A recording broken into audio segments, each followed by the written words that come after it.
Fala investidor, eu sou Alex, esse é o canal Pingado na Bolsa. Hoje a gente vai ver aqui o relatório do Quisu de julho de 2022, o Quisu 11, então fica ligado aí até o final do vídeo para todas as informações sobre esse fundo.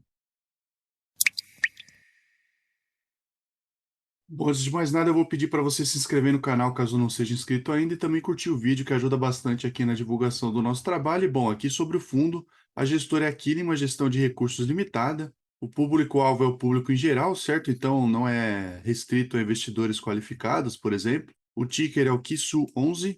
A data de início do fundo foi lá em 8/10/2020. O início de negociação em bolsa foi no dia 15/1/2021. A taxa de administração é de 0,6% ao ano.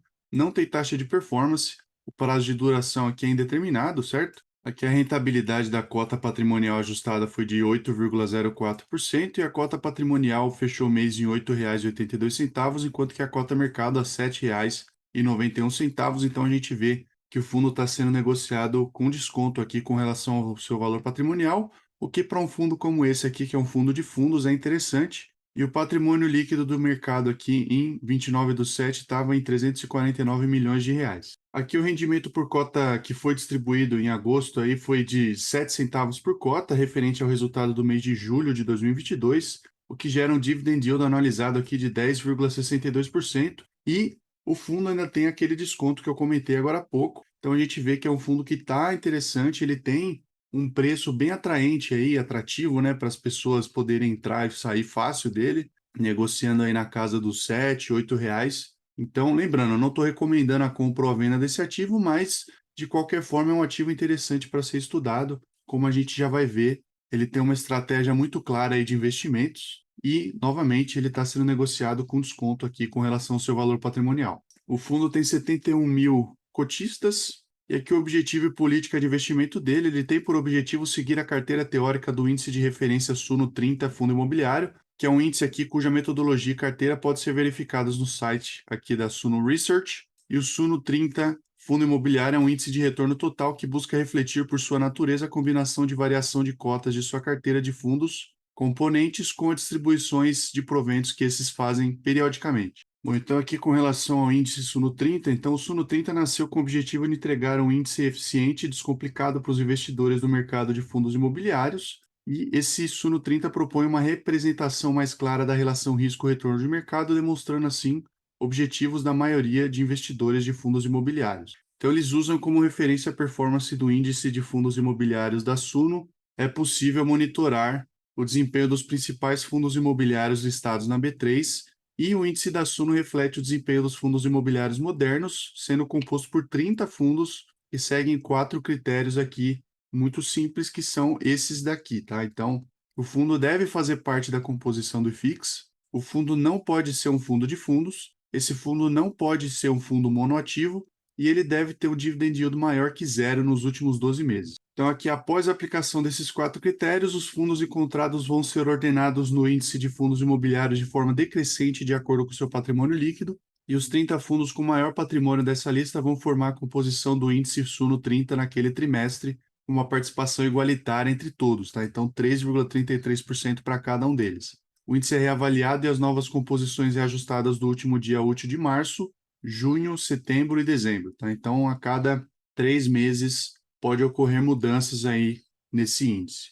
Então, essa composição divide melhor a participação, porque para integrar aqui o Suno 30, o desempenho do fundo é avaliado e não apenas seu volume ou base de captação. Então, dessa forma, eles podem concluir que o índice de fundos aqui da Suno tem um viés meritocrático, focando principalmente na gestão de excelência dos fundos. E as revisões da carteira serão feitas trimestralmente e divulgadas pelos canais da Suno Research. Então, voltando aqui para o relatório do Quisu, então, o IFIX apresentou uma alta de 0,66% em julho, e o destaque foi para segmento de fundos, logística e também hotéis. A classe de fundos de CRIs, que representa 36,5% da carteira do Quisu 11, segue se mostrando resiliente, trazendo sustentação ao patrimônio do fundo. Com o arrefecimento da inflação e expectativa de alguns números negativos de inflação nos próximos meses, o carrego elevado de alguns desses fundos imobiliários pode sofrer impacto negativo, mas vale lembrar que muitas posições do fundo aqui possuem ativos com proteção à deflação indexados ao CDI, mitigando em parte esse efeito.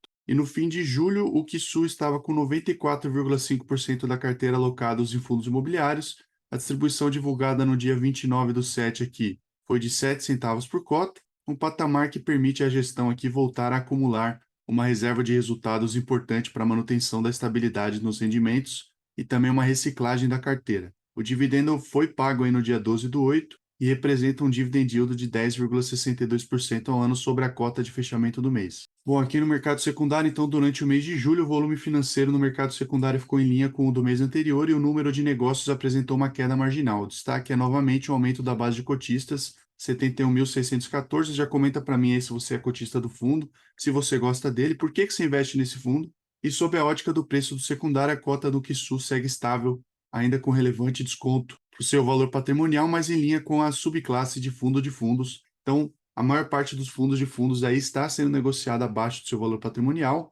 Claro que a gente tem visto nos últimos dias aí um aumento aí do valor dos fundos imobiliários em bolsa, porque realmente eles estavam com um desconto muito grande, mas vamos ver aqui como é que fica essa questão dos fundos de fundos. Comenta aí também se você gosta dessa classe de ativos. Então, como a gente pode ver aqui, o preço de fechamento bateu os 16, quase R$ 17 aqui, lá em meados de abril do ano passado, certo?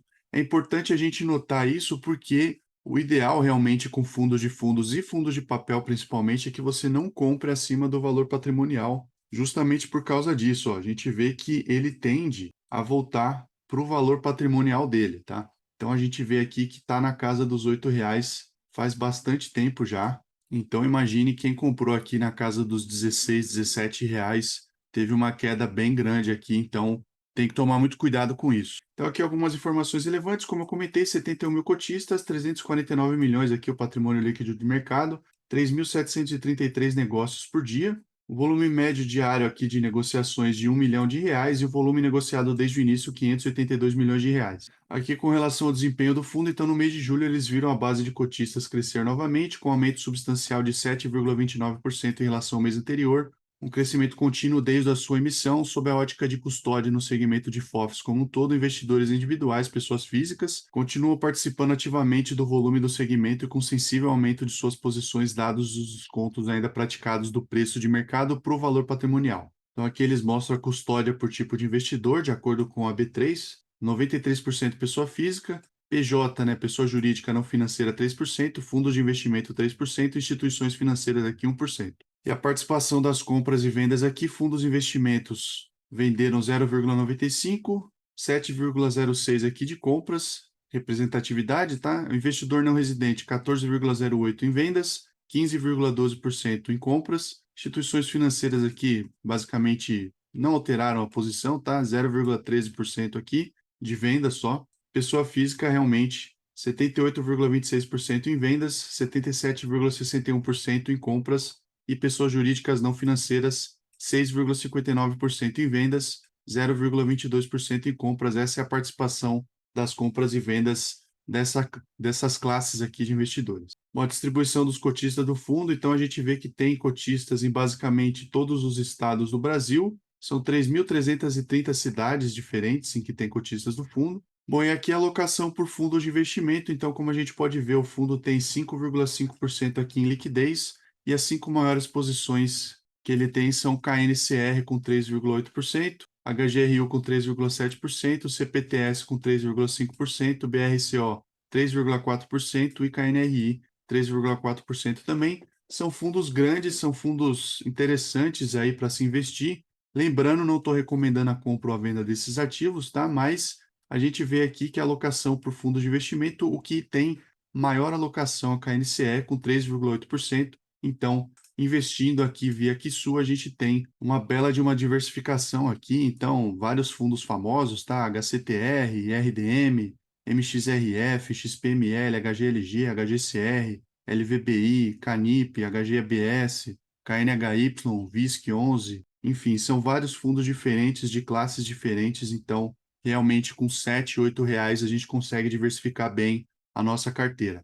E aqui por setor, como a gente pode ver, realmente é bem diversificado. Então, papel 36,5%, 20,3% de galpões, 12% shoppings, 9% híbridos, 7% aqui lajes corporativas, 5,5% em liquidez, banco e varejo aqui 4,9% e 3,7% de educação.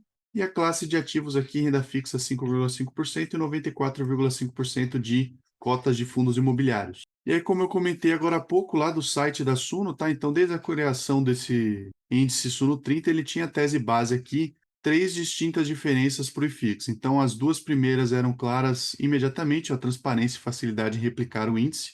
A terceira girava em torno da performance, em que o índice teria condições de entregar melhores retornos, especialmente em períodos mais agudos de alta e baixa. Então, como a gente pode ver aqui, né, no gráfico abaixo, o resultado da gestão ativa da Quilima para essa carteira passiva mostra o valor agregado bem acima dos índices. Então, adicionalmente, nota-se também que o índice Suno 30 Fundo Imobiliário descolou do IFIX a cada movimento mais sensível de mercado em 2021, com aderência maior em 2022. Então, aqui a gente tem um gráfico, a cota patrimonial ajustada do QSU, que está aqui, o IFIX, que está um pouquinho aqui abaixo, como a gente pode ver, e o Suno 30, que está, claro, abaixo aqui da cota patrimonial ajustada, mas também está um pouquinho acima do IFIX. Então, realmente, no prazo que a gente vê aqui, desde outubro de 2020, a cota patrimonial ajustada do QSU tem superado, sim, tanto o IFIX quanto o próprio Suno 30. Bom, e a distribuição de rendimentos aqui, a gente vê que lá em julho de 21 estava em 6 centavos, 7,48% aqui de dividend yield,